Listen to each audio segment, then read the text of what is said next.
এপিয়লা চাহ আৰু এটি গল্প কি এক অপূৰ্ব সংযোজন। নমস্কাৰ, মই খলিনজ্যোতি বৰা। আপোনালোকৰ সকলোৰে প্ৰিয় অনুষ্ঠান আহৰিৰ টুকটাকৰ এইবাৰ আয়োজন এপিয়লা চাহ আৰু এটি গল্পলৈ আপোনালোকক স্বাগতম জনাইছোঁ। আজিৰ গল্পটি পৰিৱেশন কৰিব মীনাক্ষী ডেকা আৰু অজন্তা হাজৰিকাই। আহকচোন শুনো।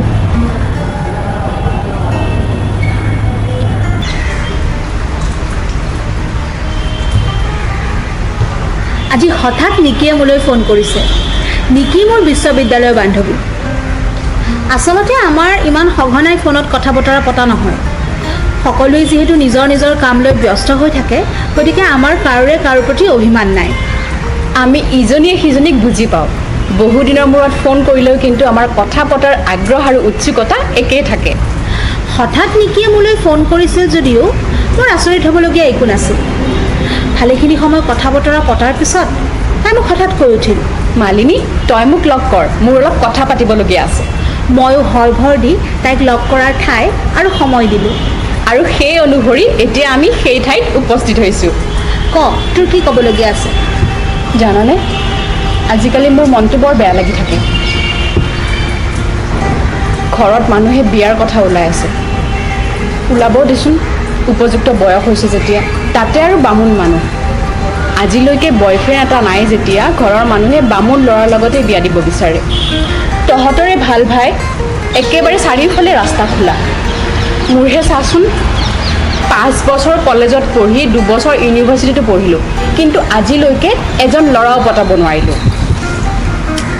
কিন্তু কি জাননে, মই এজন ভাল ল'ৰা পাইছিলোঁ আৰু আজি তাৰ কথা ক'ম বুলিয়ে তোক মাতিছোঁ। বা, বেলেগ দেখোন। ক, মই শুনো। প্ৰেম কাহিনী শুনিবলৈ কাৰো মন নাযায় বাৰু। গতিকে নিকিৰ কাহিনীটো মোৰ লগতে আপোনালোকেও শুনক। হয়, আপোনালোকেও শুনিব দেই। ঈশান আছিল তাৰ নাম। আমি দুয়োজনে ফেচবুক ফ্ৰেণ্ড আছিলোঁ। ফেচবুক ফ্ৰেণ্ড আছিলোঁ যদিও আমাৰ মাজত ইমান কথা বতৰা পতা হোৱা নাছিল। এদিন হঠাৎ সি মোক মেছেজ কৰিলে আৰু ময়ো মেছেজৰ ৰিপ্লাইবোৰ দি গ'লোঁ। মেছেজৰ ৰিপ্লাইবোৰ মই এইকাৰণেই দিছিলোঁ কাৰণ সি মোক সদায় পঢ়া শুনাৰ কথাক লৈ কিবা কিবি সুধি আছিল আৰু সেইকাৰণে তাৰ প্ৰতি মোৰ ভাল ভাৱ এটাও গঢ় লৈ উঠিছিল। ঈশান বেংকৰ কৰ্মচাৰী। বেংকৰ চাকৰি যিহেতু মোৰ ভাল লাগে, সেই গতিকে অলপ অচৰপ আইডিয়া মই তাৰ পৰাই পাব ধৰিলোঁ। তাৰ পাছত আমাৰ কথা পতাৰ সময়সীমা বাঢ়ি গ'ল। এদিন ফোন নম্বৰো আদান প্ৰদান হ'ল। ঈশান যিহেতু দিনত ব্যস্ত থাকে, গতিকে আমি ৰাতি কথা পাতিম। আৰু এদিন কি হ'ল জান, দুপৰীয়া প্ৰায় 1:30 বজাত মোলৈ অচিনাকি নাম্বাৰ এটাৰ ফোন আহিল, তাকো জব অফাৰ দি, টাটা স্কাই। মই আচৰিত নহয় নোৱাৰিলোঁ, কাৰণ মই তেনেকুৱা পষ্টৰ কাৰণে কেতিয়াও এপ্লাই কৰা নাছিলোঁ। কিন্তু পিছতহে গম পালোঁ যে সেইটো ঈশান আছিল। মই যে চাকৰি এটাৰ কাৰণে ইমান ডেছপাৰেট, সিও কথাটো গম পাই গ'ল। লাহে লাহে আমি ইজনে সিজনক ভাল লাগিবলৈ ধৰিলোঁ। তথাপিও কথা বতৰা আগবঢ়োৱাতকৈ দুয়োকে এবাৰ লগ পাব বিচাৰিলোঁ। অৱশেষত আহিল সেই প্ৰত্যাশিত দিনটো। মাৰ্চ মাহ, অলপ অলপ গৰম পৰিবলৈ লৈছে। ঈশান কৰ্মস্থলীলৈ যাবলৈ ওলাই আহিছে। তাৰ ট্ৰেইন 4 বজাত। গতিকে আমি 1 বজাত পাণবজাৰৰ ওচৰৰ কোনোবা এখন ৰেষ্টুৰেণ্টত লগ পাম। তাৰ পৰা ষ্টেচন যিহেতু বেছি দূৰ নহ'ব, গতিকে খোজকাঢ়িও যাব পৰা যাব। মই ঠিক কৰি থোৱা সময়তকৈ আধা ঘণ্টা দেৰিকৈ উপস্থিত হ'লোঁ। মই যিমানেই আগবাঢ়িছোঁ সিমানেই মোৰ বুকুখন ধান বনা দি বান্ধিছে। কিবা যেন এক ভয় শংকাই মোক আগুৰি ধৰিছে। তথাপিও আগবাঢ়ি গৈ আছোঁ আৰু অৱশেষত মোৰ সন্মুখত ঈশান। হাই নিকি, মই ঈশান। মই ঈশান বুলি কোৱাৰ লগে লগে মোৰ ডিঙি শুকাই কৰাল মাৰি গৈছিল। তথাপিও মাতটো উলিয়াই হাতখন আগবঢ়াই হেল্ল' বুলি ক'লোঁ। আমি দুয়ো ভিতৰলৈ সোমাই গৈ ভাল ঠাই এটুকুৰা বিচাৰি বহি ল'লোঁ। মোৰ যে অৱস্থাটো চাবলগীয়া হৈছিল। প্ৰথমবাৰৰ কাৰণে ল'ৰা এজনক লগ কৰিবলৈ মই বাহিৰলৈ ওলাই আহিছোঁ। তেনে অৱস্থাত মই কি কৰিম কি নকৰিম একো আইডিয়া পোৱা নাছিলোঁ। ক'বলৈ বহুত কথা আছিল, কিন্তু ডিঙিৰ পৰা এটা শব্দ ওলাই অহা নাছিল। কথা বতৰাৰ মাজতে মই খোৱাৰ বাবে নুডলছ অৰ্ডাৰ কৰিলোঁ। তইতো জানই মোৰ প্ৰিয় খাদ্য নুডলছ। আৰু কি হ'ল জাননে নাই? সেই নুডলছখিনি খাই তাৰ এনেকুৱা অৱস্থা হৈছিল, মোৰ মনত পৰিলে আজিও বেয়া লাগে। কিয়? ল'ৰা মানুহ হৈ জ্বলা খাব নোৱাৰে ভাই। ইছ ৰাম, জ্বলা খাব নোৱাৰে? তই তাক সুধি নিদিলে কিয় অৰ্ডাৰটো? নহয়, মই কেনেকৈ জানো? মোৰ মতে অৰ্ডাৰ দিব দিছিলে, সেইকাৰণে দিছিলোঁ। তাৰপিছত আমি খাই লৈ ওলাই আহিলোঁ। মই পিন্ধি থকা টপটো অলপ ডিজাইন থকা বাবে বেয়া হৈ আছিল। সি মোক সুধি ল'লে, তোমাক এটা কথা কওঁ হা, বেয়া নাপাবা, তোমাৰ টপটো ঠিক কৰি লোৱা, মানুহবোৰে চাই আছে। 1 মিনিটৰ বাবে মই উচপ খাই উঠিলোঁ। প্ৰথম দিনা লগ পাই যে এনেকুৱা এটা পৰিস্থিতিৰ মুখামুখি হ'ম মই কেতিয়াও ভবা নাছিলোঁ। মনতে ভাবিছিলোঁ, মইনো আজিহে এইটো টপ পিন্ধিব লাগেনে? ষ্টাইল কৰা মজা পায় এতিয়া বাপেকে।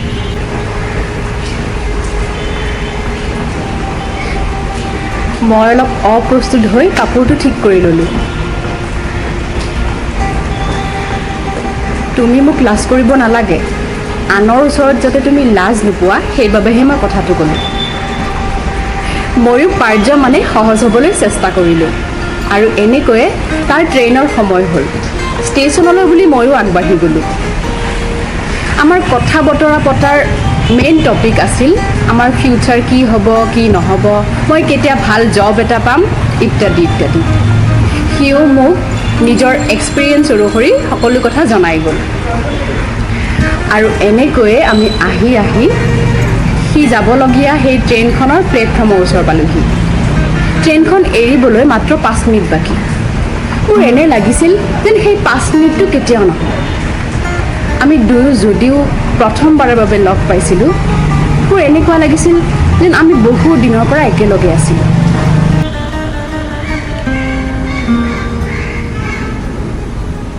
কিয় জানো তাক মোৰ গুচি যাবলৈ দিব একেবাৰে মন নাছিল। তাৰো চাগে একে অনুভৱ আছিল। সি এপাকত গৈ নিজৰ বস্তুখিনি তাৰ চিটত থৈ আহিল। মই তাৰ পৰা গুচি আহিব পৰা নাছিলোঁ। হঠাৎ ট্ৰেইনখন চলাৰ পিছত মোৰ গালত এক উষ্ম স্পৰ্শ পালোঁ। ঘূৰি চাবলৈ নপাওঁতে দেখিলোঁ ঈশান দৌৰি গৈ ট্ৰেইনত উঠিছে। মোৰ লাজে মানে অৱস্থা নোহোৱা হ'ল। মই চাৰিওফালে প্ৰত্যক্ষ কৰি পাৰ্য মানে নিজৰ গালখন মোহাৰি থাকিলোঁ আৰু ষ্টেচনৰ পৰা উভতি আহোঁতে গোটেই ৰাস্তা পিছফালে চাই আহিলোঁ। কিজানিবা মোক কোনোবাই দেখা পালে, মোৰ বিষয়ে বা কি ভাবিলে ইত্যাদি ইত্যাদি। তই বিশ্বাস কৰ নে নাই মই নাজানো, কিন্তু সেই বিদায় বেলাত সি মোৰ গালত দিয়া সেই চুমাটোৰ অৰ্থ মই ঘৰ পায়ে গুগলত বিচাৰি চালোঁ। ৱাও, হাউ ৰোমেণ্টিক। নদী মাথো বয় কালৈ কোনৰয় বাধা দি ৰাখিব কোনে, বাধা দি ৰাখিব কোনে। তাৰপিছত সি কি ক'লে? সি তোক লৈ কিবা ভাবিছেনে? তোক লগ পাই কেনেকুৱা লাগিল? সি ক'লে মোক লগ পাই হেনো তাৰ বহুত ভাল লাগিল। সি যেনেকুৱা এজনী ছোৱালী তাৰ জীৱন সংগী হিচাপে বিচাৰিছিল সেইটো মোৰ মাজত দেখা পোৱা বুলি ক'লে। সেই কথাখিনি শুনি মোৰ বুকুৰ ধপধপনি বাঢ়ি হাৰ্টবিট যেন ওলাই আহিব মোৰ তেনেকুৱা লাগিছিল। সি মোৰ কথা সুধিলে, মই তাক কেনে পালোঁ। ময়ো মনৰ ভাৱ ব্যক্ত কৰিলোঁ। এনেকৈ কিছুদিন চলিল। মোৰ ঘৰত বিয়াৰ কথা ওলোৱা বুলি তাক ক'লে সি সেই কথাটোত গুৰুত্ব নিদিয়া যেন অনুভৱ হয়। কিয়? এতিয়াতো আৰু টাইম পাছৰ কাৰণে প্ৰেম কৰি লাভ নাই। এতিয়া আমি ৱেল ইনাফ মেচ্যুৰ। এদিন কি হ'ল জানানে নাই? কি? সি কথাই মোক কৈ দিলে যে মই তোমাক মাৰ এগেইনষ্টত গৈ বিয়া পাতিব নোৱাৰিম, মায়ে যদি তোমাক পচন্দ নকৰে। বাট সি তেনেহ'লে মাকক সুধি প্ৰেম নকৰিলে কিয়? সি ক'লে মাকে হেনো তাৰ লাভ মেৰেজ হোৱাটো নিবিচাৰে, মাকৰ পচন্দ মতেহে সি বিয়া পাতিব। বাট ননচেন্স ইয়াৰ, ইমান মাতৃভক্তিনে? আৰু তইতো আদাৰ কাষ্টৰো নহয় যে তোৰ কাষ্টক লৈ অপ'জ কৰিব। মহা ফাল্টু এই চব। তই পিছে কি বুলি ক'লি? প্ৰথমতে মোৰ নিজৰ ওপৰতে খং উঠিছিল। মইনো ইমান বেয়ানে যে মানুহে মোক লৈ কুৱেশ্যন কৰিব? ইমান বছৰ ৰৈ মই এজন ল'ৰাক ভাল পাবলৈ লৈছিলোঁ আৰু তাতে এই চব নাটক। সিদিনা মই বহুত কান্দিলোঁ জান। মোৰ কি ইমান ভুল আছিল? যদি সি মোক বিয়াই পাতিব নোৱাৰে তেতিয়াহ'লে ইমান ভাল লগাইছিল কিয়? মইতো আৰু এতিয়া সৰু ছোৱালী নহয় যে এজনৰ পিছত মই আন এজন ল'ৰাক ভাল পাই থাকিম বা ভাল পাব পাৰিম। এতিয়া পিছে কি কৰিবি? কি কৰিম আৰু মা দেউতাই পচন্দ কৰি দিয়া ল'ৰাৰ লগত বিয়াত বহিম। কি হ'ল? সেই দিনকেইটা মোৰ আজিও মনত পৰে। বৰ ভাল লগা আছিল সেই দিনকেইটা। হ'ব দে, তই মিছামিছি টেনশ্যন নল'বি। তোৰ ফেভৰেট নুডলছ আহি আছে। জাননে, তোক এইখিনি কথা ক'বলৈ পাই মই বহুত মুকলি অনুভৱ কৰিছোঁ। আৰু তই যে মোক এই কথাখিনি কোৱাৰ বাবে উপযুক্ত বুলি ভাবিছ, তাৰ কাৰণে ধন্যবাদ। সৌ আছা, নুডলছ আহিলেই।